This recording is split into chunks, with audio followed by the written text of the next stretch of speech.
I don't understand how you can become a parent this year and not know a thing or two about technology. This dingus of a parent wants to strangle her kid because her kid has been relentlessly buying virtual Roblox money. Look at this garbage. What kind of parent would let something like this happen? Why are you not notified by the bank that someone has been using your credit card? If you're a responsible adult living in modern times, you must be paying close attention to the money that you have in your bank accounts and how much money you wasted on credit. You are screwing yourself financially if you're not paying attention to both every day and every second. I don't know how banking works in America, but it must have been a lot more sophisticated than banking in a third world country, right? As much as I want the run mobile gaming industry to change, it's not gonna happen in an instant. What can happen in an instant is the thought of you checking all your digital wallets. My parents are incredibly strict with money. They won't let me buy anything. The fact that I had a broken PS2 where the audio comes off every 5 minutes and an HP Mini 110 notebook is a miracle considering my family's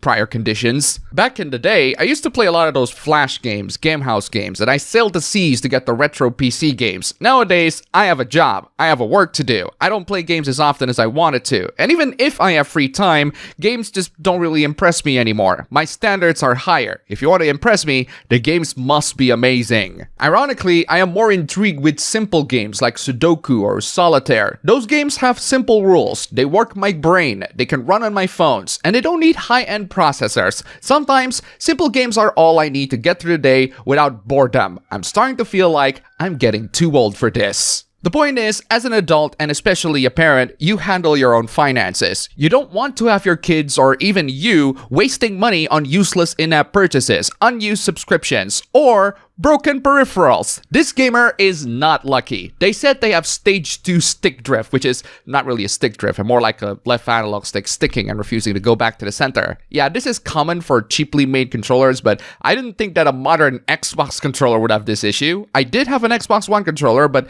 the triggers broke, so I guess Microsoft is slacking on quality control. I used to have controllers that stick like that back when I was gaming on the PS2. They were fake PS2 controllers. They are much cheaper, but they work fine, so we didn't really care about it. One thing I find surprising is that even though they are fake, they still have pressure-sensitive buttons. Not even modern controllers of today have that. It makes it easier to play games like SOCOM or Metal Gear Solid 3, which do require them. Yes, the DualShock 3 has it too, but the fake ones do not have motion sensors. Either way, there are many guides online to get them fixed, so start learning. I have expressed my disdain towards the PS5, but I do have to give it at least one credit. The DualSense is an amazing controller. It's one of my favorite controllers of this generation, even though it's pretty expensive in my country at least. The controller costs $75 here, which is not ideal, but it's definitely a good premium to pay. It's at least a better investment than any $70 game. I also love DualShock 4. It has the perfect form factor for me who grew up with PlayStation. I got a fake one, but even the fake one is not that bad. It has gyro and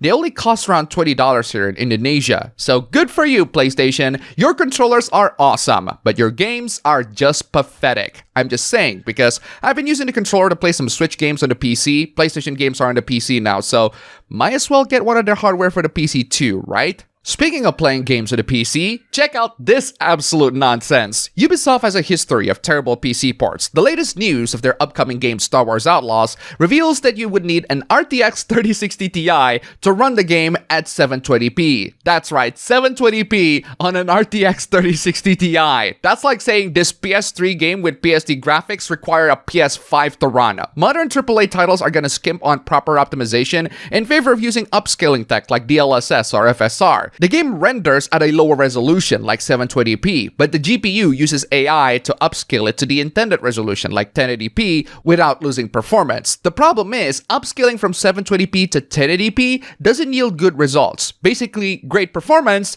but not so great graphics. Then again, most people would probably not notice it. They're just gonna be too busy shooting enemies and going around the galaxy and all that. I'm just saying, I expect a lot more for games that cost more than $60.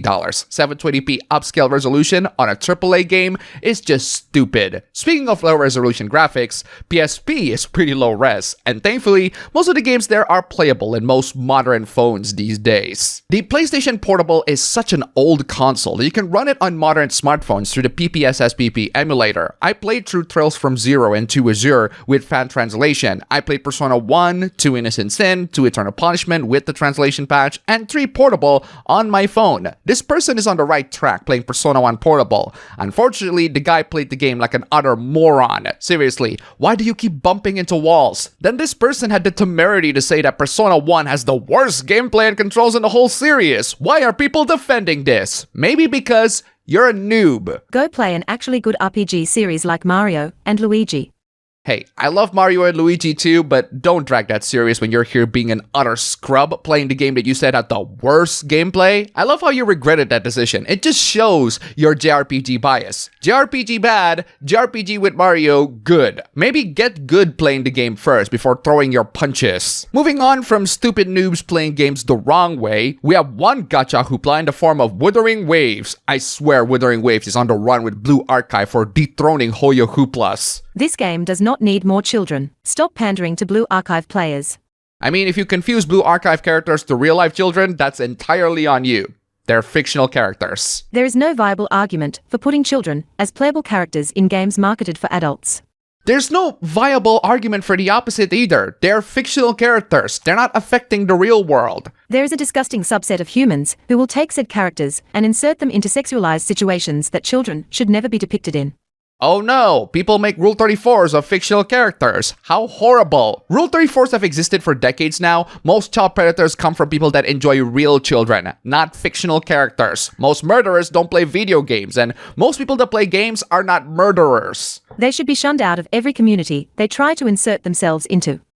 Gatekeeping. It's totally fine when we do it. It's insane that we have these internet moral guardians trying to protect their precious fiction from those awful enjoyers of Blue Archive waifus. It's as if they can think several steps ahead, that doing one action in a fictional context means they will do it in real life. Imagine if there's a way to predict stuff like that. Actually, no, don't imagine that, because we'll have hooplas like this. There's a news report from CBS that Argentina will implement plans to use artificial intelligence to predict future crimes before they are initiated. That's right, guys. We are heading into a dystopian pre-crime future where we'll be arrested before the crimes are even committed. Go ahead and pick which pre-crime dystopia is your favorite. Minority Report? Psychopaths? Watch Dogs? Shield's Project Insight? China in real life? I mean, how would an AI be better at predicting crimes when they can't even make good videos out of still pictures? Look at this monstrosity. I mean, what kind of monster let this sort of abomination of mankind loose? I don't know whether the government of Argentina has seen the movies or shows that I mentioned previously, but they absolutely should, because pre-crime is not a good idea. You should too, in case the future becomes a reality and people use novels from Philip K. Dick as future guidelines. AI technology is not there yet, and even if the AI is there, it's still a dystopian future to arrest people for crimes they haven't committed. But hey, say what you want about pre-crime, at least it's not racially motivated. Granted, most pre-crime arrests in real world are racially motivated, but not in sci-fi movies. I am of the controversial opinion that I endorse neither of these. Whitewashing, made primarily for rage bait and removing representation of minorities, usually made out of anger or spite. Yes, I have seen whitewashing done out of spite. Blackwashing, made primarily to bring people together and shine the light on those not normally seen, usually made out of pride and want for diversity. How are you bringing people together? You are pissing off the people who love those characters for who they are. If you think whitewashing is removing representation of minorities, then blackwashing is removing characters in favor of you. Because everything has to be about you, right? Your motivation is to shine the light on those not normally seen. Or to put it simply, notice me! Notice me! Last time I checked, I do not live in a world where black people are not normally seen. They have more Hollywood-produced movies than Southeast Asians, but you don't see us whine about it. I do, however, live in a world where people are desperately looking for attention. You just got it, and we concluded that you're a narcissistic attention whore. And that's all for the video today. Thank you all so much for watching. If you made it to the end, here's a kitty for you. And also, huge thanks to all these wonderful sponsors. You are all fantastic. If you want to see your names among these legends, then check out the links down below. Just $1, and you have supported this channel a lot. Seriously, thank you so much for watching, and I'll see you all next time.